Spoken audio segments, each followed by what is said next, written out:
What do you fear the most? Maybe darkness, or spiders, or are you scared of snakes? Or perhaps you're afraid of enclosed spaces. One of the most common fears is the fear of depths. Imagine you're on the surface of the water. Below you are several hundred meters of unknown darkness, a blue mass of water. What is beneath you right now? Or who? You look down, but you can't even see your own body anymore. And at any moment, something could grab you again. In this video, I'll tell you several incredible stories of people who without hesitation descend to the bottom of the deepest underwater caves. They swim into places where no human has ever been, where sunlight hasn't penetrated for millions of years. What or who do divers find in the depths? And why do some of them remain there forever? 2013.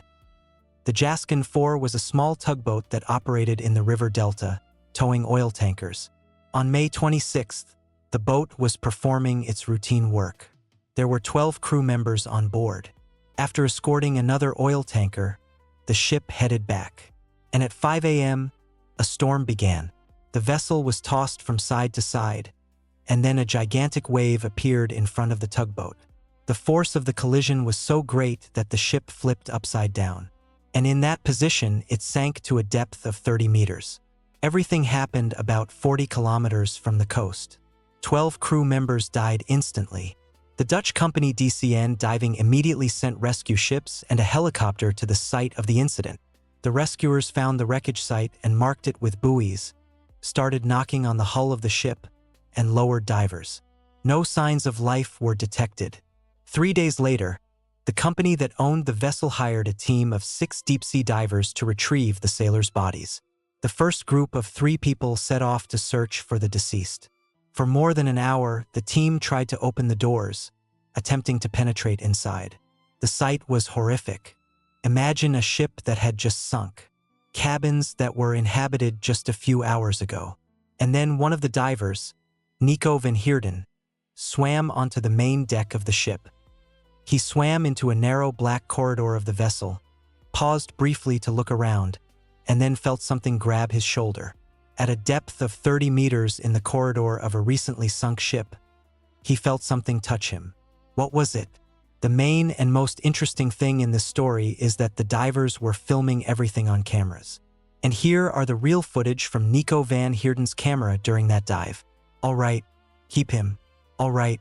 May 26, 2013. 29-year-old Harrison O'Keen was a cook on the small tugboat Jaskin 4.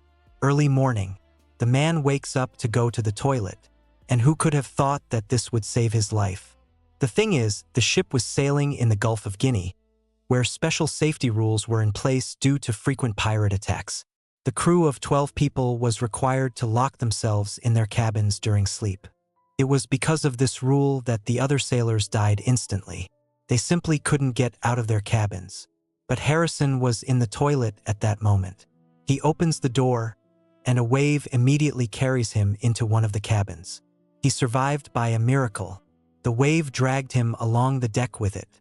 I heard people's screams, felt the ship going down, heard a voice saying, "Is this ship sinking or what?" I was in the toilet at that moment, and the toilet fell on my head. Everything started falling on my head. My colleagues were screaming, "God, help me! God, help me! God, help me!" After some time, everything went quiet, and I heard nothing more. The cook was trapped in a bathroom 1.5 by 1.5 meters.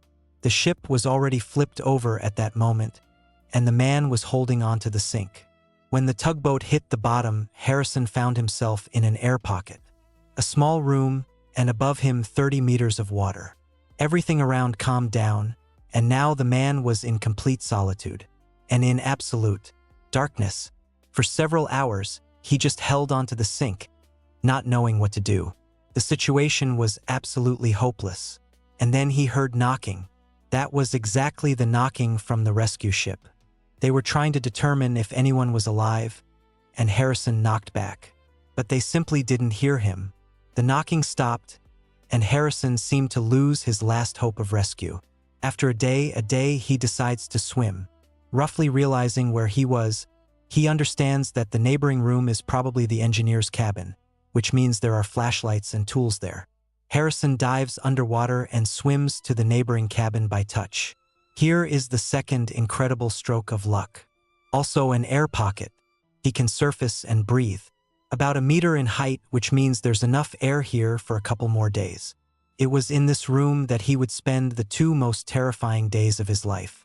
The ship on the seabed, pitch darkness around, and only the flashlight in Harrison's hand illuminating the cabin. Very quickly, he faces another problem. The water temperature at the bottom is very low. The first signs of hypothermia appeared. He started shaking. He had to do something. The cook tears the lining off the cabin wall. He builds himself a small seat. It helped him stay afloat and at least partially get out of the icy water. Later, Harrison recalled that the flashlights went out pretty quickly, and he was in darkness again. He heard the creaking of the ship and how large fish were swimming near the hull and fighting each other, as he later assumed, over pieces of the deceased's bodies. Just imagine the state he was in. Seabed all around, nothing but water. The light ran out. Sharks are eating his friends, and he hears it. The man found a can of cola in the cabin, the only thing he drank in 3 days. And on the second day, the salty water began music to erode his tongue. According to Harrison, the only thing that kept him from going insane from despair and fear was faith. Almost all 3 days that passed in the underwater trap at the bottom of the ocean, he didn't stop praying. The third day, the man is going insane, shaking from the cold. It's becoming hard for him to breathe. His thoughts are confused. The man prays constantly. Later, he recalled that, at that moment, he mentally made a deal with God. He kept saying that if he saved his life, Harrison would never go to sea again. And it seems the deal was made. There was a knocking, a sound unlike before. It was the divers. They were exploring the ship. Harrison started pounding on the walls desperately in hopes that he would be heard. And then he saw light.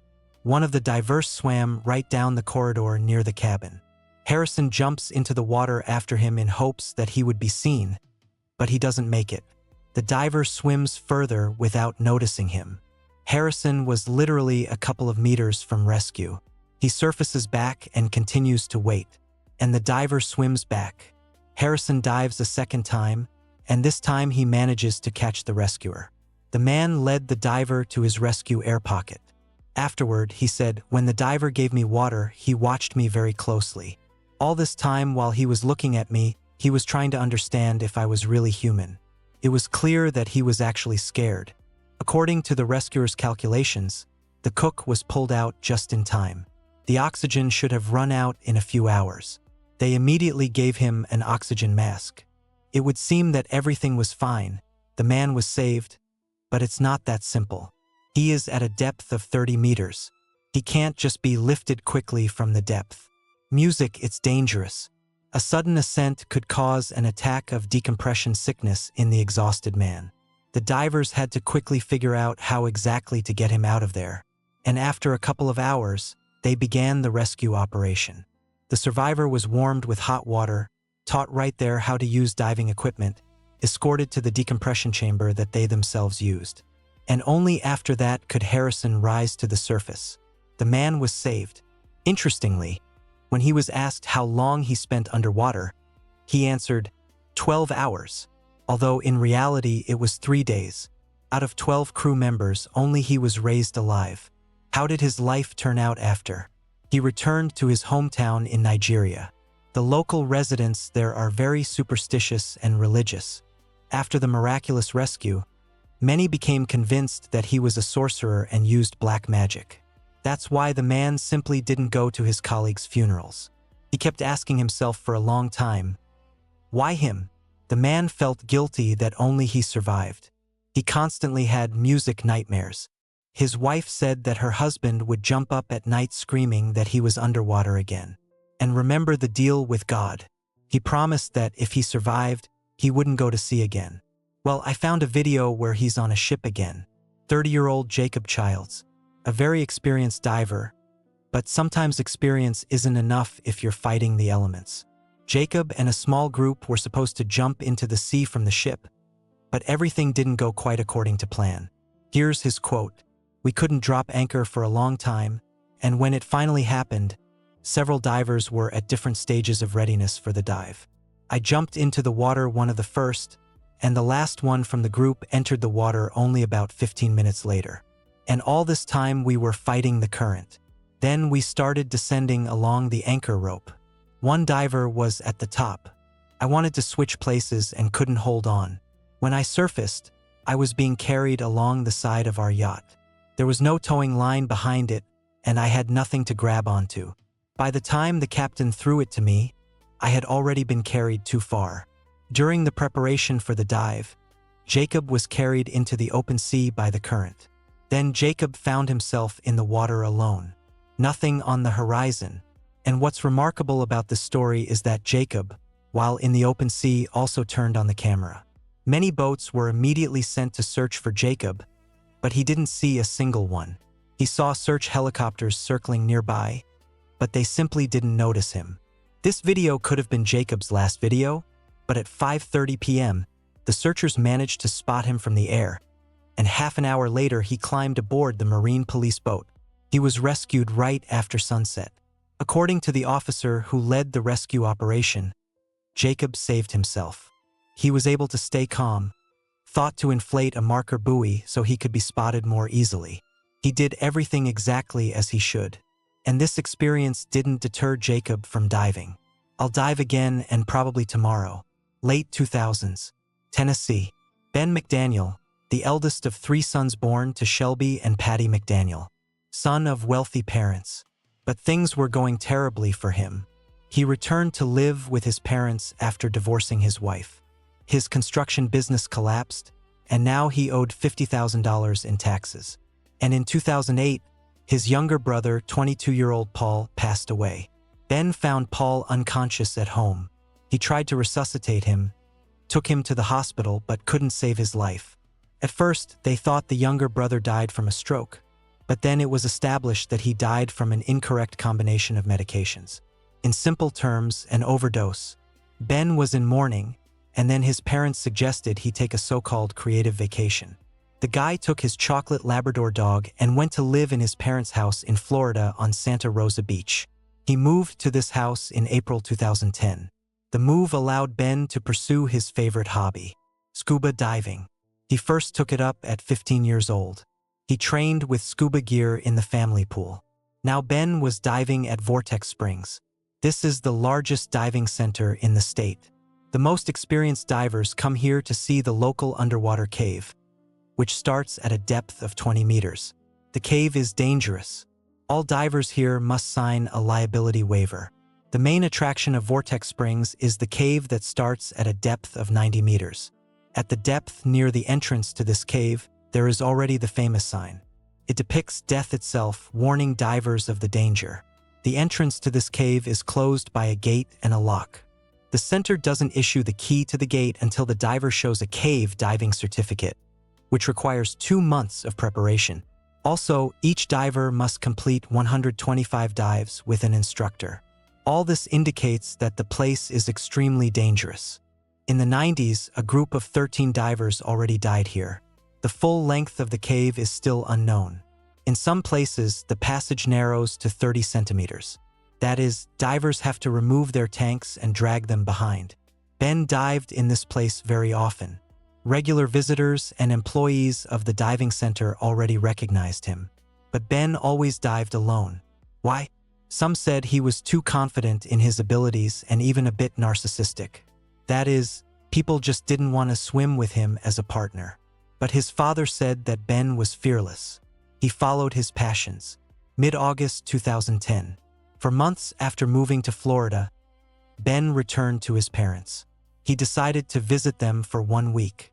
His parents noticed that he looked cheerful and confident. At that time, Ben was working on getting an instructor certificate. He had a new girlfriend, Emily Greer. He often told her that he wanted to start a diving-related business. On August 15th, Ben returns to Florida and leaves a letter for his parents. He thanks them for the vacation and promises to take care of them when they get old. On August 18th, he heads to Vortex Springs again. In the middle of the day, he makes one dive. Other divers, visitors to the center, noticed him walking around the area and looking at something very intently. as if he was preparing for some serious dive. According to a witness, he spent all the time until evening preparing his equipment. In the evening, he called his mother on his mobile. This was their last conversation. 7:30 p.m. At sunset, Ben dives into the water. This was seen by two local divers, Cronin and Eduardo Turan. They did a dive every Wednesday. On the way back, they met Ben and noticed that he was trying to open the cave gate, the same lock near the sign with death. Eduardo Turan had already seen him trying to do this, but this time the two divers make a very strange decision. They open the gate for him. Why did they do this? Unclear. Later, they made excuses and said that it was better for him to save time and swim right through the fence than waste oxygen or even get stuck in that fence. But perhaps this is the most ordinary negligence. What will happen to him? I'll open the door for him. Ben swims into the cave, and the two partners swim to the surface. Next is another strange coincidence. Usually, when these two saw Ben swimming underwater at night, they deliberately stayed at the spring to watch him surface, just in case. But that evening, the divers didn't check on Ben. They just went to drink coffee. Perhaps the second negligence. Morning came. A huge number of new visitors arrived, but over time, the center employees noticed a car at the entrance. It was Ben's pickup truck, right in the same place where he left it. That means he didn't leave. They started looking for the guy and realized he was nowhere. The last two witnesses also didn't see him surface. That means he didn't come out of the cave. Ben disappeared. They immediately called the police. The sheriff ordered the entire center to be cordoned off. They searched the car.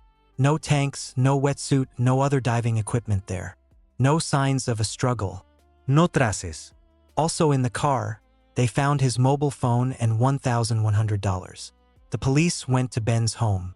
There they found his dog, the chocolate Labrador. The dog was clearly hungry. It hadn't been fed in the last day. Everything pointed to Ben remaining in the cave. They called dog handlers with search dogs, and the dogs smelled Ben on the water surface. The message that a diver disappeared in the Vortex Spring cave quickly spread around the area.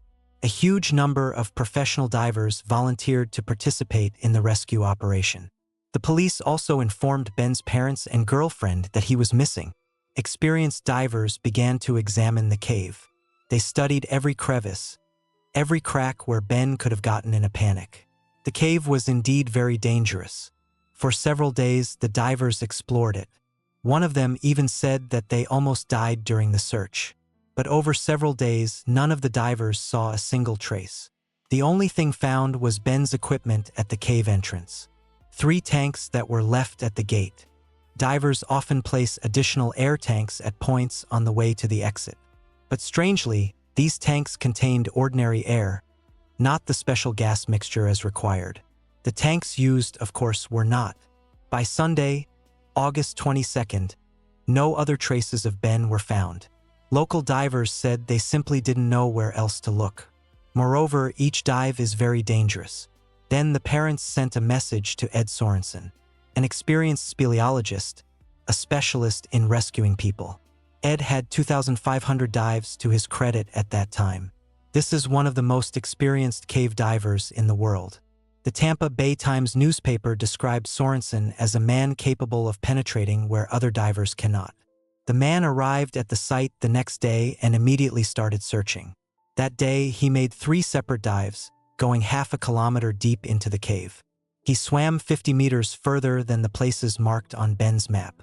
For a whole day, one of the most experienced divers in the world explored the cave and found absolutely nothing. No body, no signs of his presence. No increased scavenger activity was noticed, no signs that Ben had entered. No marks on the cave walls, nothing at all. As if he simply wasn't there. The last place I searched was untouched, with no signs that a diver had been there. It was impossible to pass through that barrier without leaving any traces on the floor or ceiling. He's not there. The parents hired Steve Keane, who in 2003 drew the map of this cave himself. No one knew these caves better than him. Steve made 7 dives, then apologized to the parents and said he found absolutely nothing, not a single trace of Ben. If he's there, I don't know where he could be. Then the police brought a special underwater robot that was supposed to check even narrower caves where even divers couldn't fit, but to no avail. In total, 16 divers spent 36 consecutive days searching for Ben's body and absolutely without result. The searches continued from spring to November. Search dogs combed the forest around Vortex Spring, also without result. They flew over the entire surrounding area by helicopter. Nothing. And most importantly, over several months, they conducted 30 different water analyses and established that no signs of an increase in bacteria that would indicate the presence of a decomposing human body were found. That is, the man simply disappeared. And then many divers began to doubt that Ben even went in there. The assumption was made that Ben's body was pulled out of the water before the search began. Who and why? They interrogated the last witnesses, Cronin and Eduardo Turan. Both were checked on a lie detector. They were telling the truth. The only thing to cling to here is that the father was very critical of the police and how they were checked on the lie detector. Because the men were asked a total of only 3 questions, although usually a session lasts an hour. Then the assumption was made that he took his own life. He owed a large sum of money. His deceased younger brother, divorce from his wife. But in that case, questions still remain. Where is his body and why did he leave the dog unfed? One of the pair of last witnesses, Cronin, claimed that the guy staged his own death to get rid of tax debts. But in that case, why didn't he take the money left in the car? By this point, the parents were becoming more and more convinced that Ben did not die a natural death. It's all too strange. Where is the body? Why did the 2 divers go drink coffee? Why did they open the gate for him? Some center employees said that earlier Ben often pranked one of these divers. That is, they even had a conflict. When journalists started digging in this direction, they discovered another interesting story related to this center. The owner of Springs had already been charged with criminal offenses before. The case stated that one of the workers owed him a large sum, and then the man took him to the forest and tried to beat the money out of him. The man escaped, and later the prosecutor's office charged Kelly with assault and kidnapping. In the end, he was fined and sentenced to probation. But the man didn't wait until the end of the probation period. He died earlier, also a very mysterious death. It is claimed that Kelly fell down the stairs and sustained a head injury. Then one of the guests drove him home, helped him take a shower, covered him with a blanket, and left him there to sleep. In the morning, it was discovered that Kelly's condition had worsened. He was taken to the hospital where he died. The local sheriff hinted that he still doesn't believe what happened, and the investigation continues. Moreover, who exactly drove him home is not specified. By 2011, the parents were almost completely convinced that their son's death was staged, possibly to cover up a crime. There is also a possibility that he was found dead by center employees, who for some reason hid his body, fearing consequences. The parents hired private investigator Lynn Marie Carty. She discovered that other people associated with the Vortex Springs Center also had criminal records. There are as many reasons to look for Ben's body above water as under it in the cave. Also, very mysterious testimonies appeared that on the day Ben disappeared, a man with wild eyes, probably drunk, came to the center's store. He asked the workers if it was too late to dive. Who this man was could not be determined. Where Ben disappeared to is unknown. If he drowned in the cave, where is his body and why did even lab analyses show that no signs of a human body were found? Why did the last 2 divers who saw Ben open the door for him? Why did they leave earlier than usual? Why were they checked so easily and simply on the lie detector? So many questions with no answers. Write in the comments, what do you think? Where did Ben disappear to?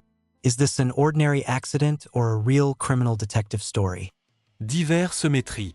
That's what they call the huge underwater cave Blue Hole in the Red Sea near the Egyptian city of Dahab. Almost 200 divers have died in this place. On the shore, there are a huge number of memorial plaques in memory of the departed divers. Moreover, there were so many plaques that at some point the authorities banned music, putting up new ones so as not to scare away tourists.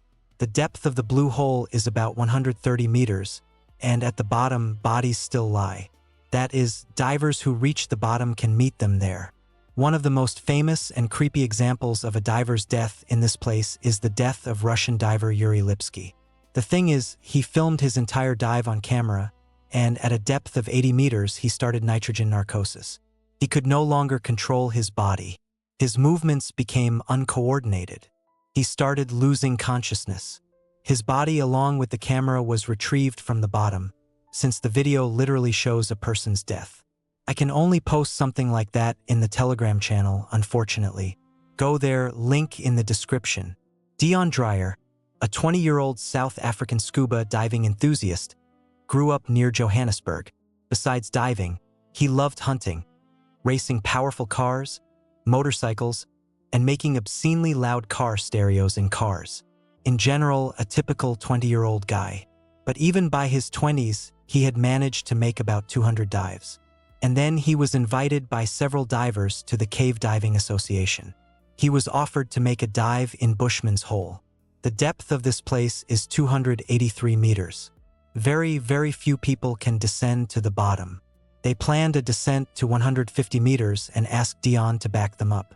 The guy was very excited by such an offer and agreed. A very dangerous and very serious descent. And on October 17, 1994, they made the descent. The group prepared, conducted a briefing, checked all the equipment, and several divers along with Dion descended into the water. At first, everything went well. The divers descended deeper and deeper. It got darker around. Bushman's Hole is one of those places where sunlight has never penetrated. It was as if they were descending into a completely different world. And then, at a depth of 48 meters, the other divers noticed that Dion was motionless and descending faster than everyone else. He doesn't respond to signals. He's just falling into the abyss. All that the other divers saw was his light disappearing into the darkness. No one could swim to catch up with the guy. No one was ready to descend to 283 meters. Too dangerous a depth. The group immediately surfaced. What happened to Dion, no one knows.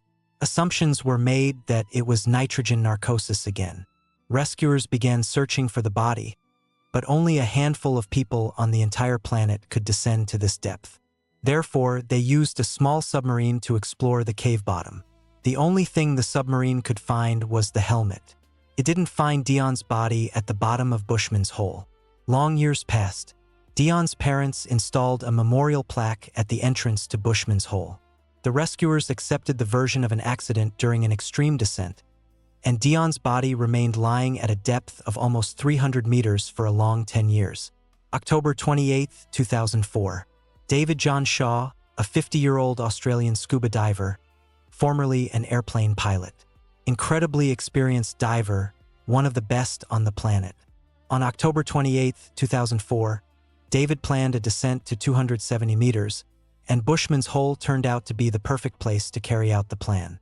That day, David broke 4 world records at once. But that's not the only remarkable event that day. When David reached the bottom of the cave, he decided to look around.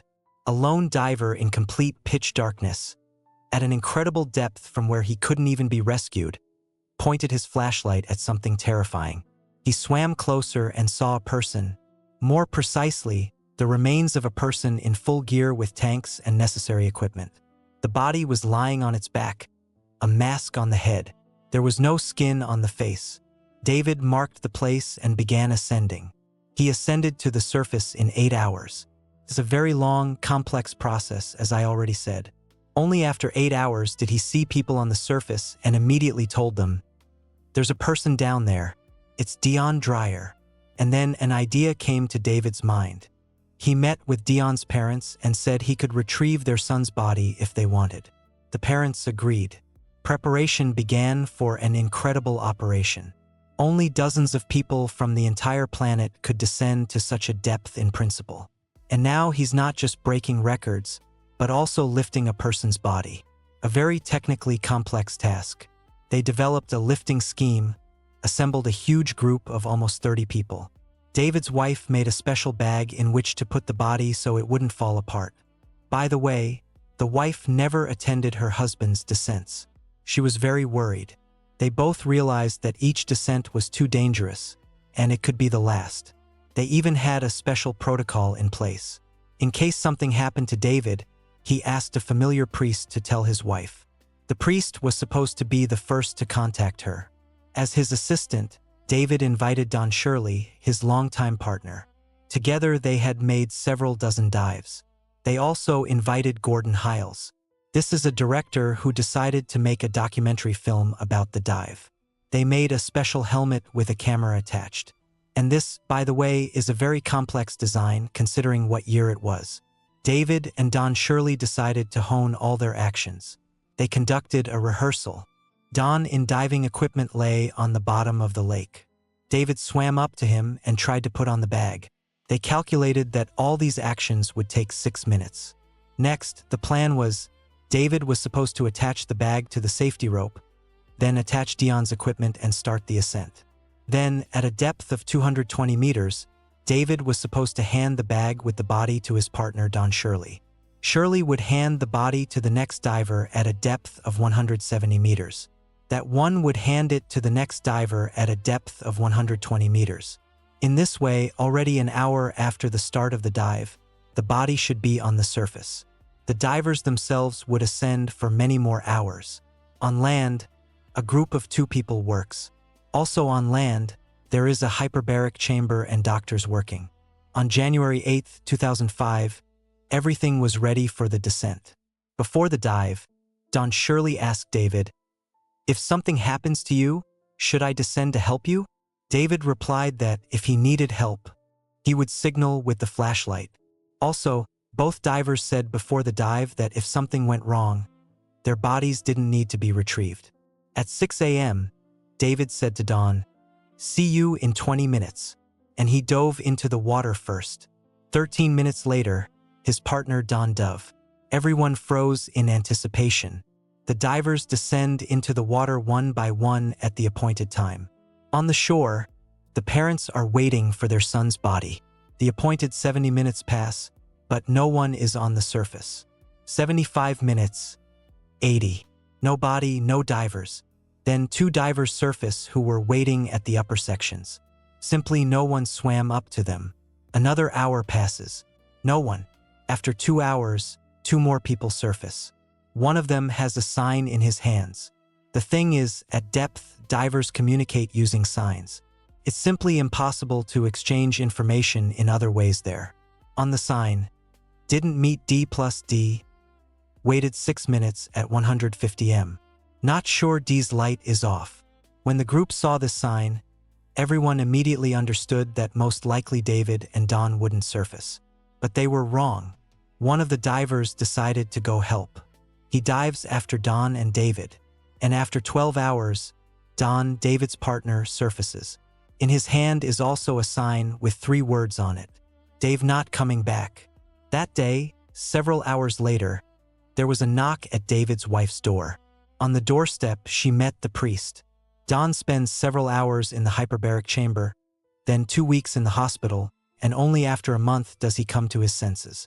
Only after a month could he tell what happened. And here's what he saw. At the appointed time, he descends to the required depth. Everything was calculated so that when he descends, David should be ascending towards him. But no one swam up to him. He waited at his depth for several minutes and noticed David's flashlight 50 meters below at the very bottom of the cave.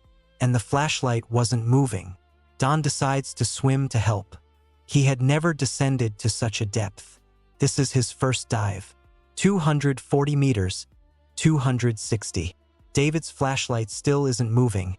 And then, at a depth of 273 meters, he hears a very loud sound. A bang. He realizes that due to the extreme pressure at such a depth, the oxygen supply regulator broke. Now he himself is in mortal danger. He has to manually change the oxygen concentration in the mask. He couldn't descend further, let alone help anyone. He began the ascent. During the long hours of ascent, he was simply in a terrible state.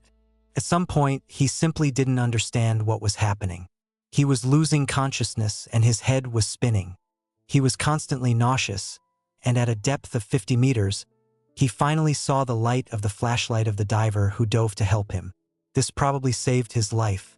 He ascended for many more hours, but now under the supervision of other people. At that moment, no one yet knew what happened to David, but everyone understood that most likely he wouldn't surface anymore. The operation completely failed.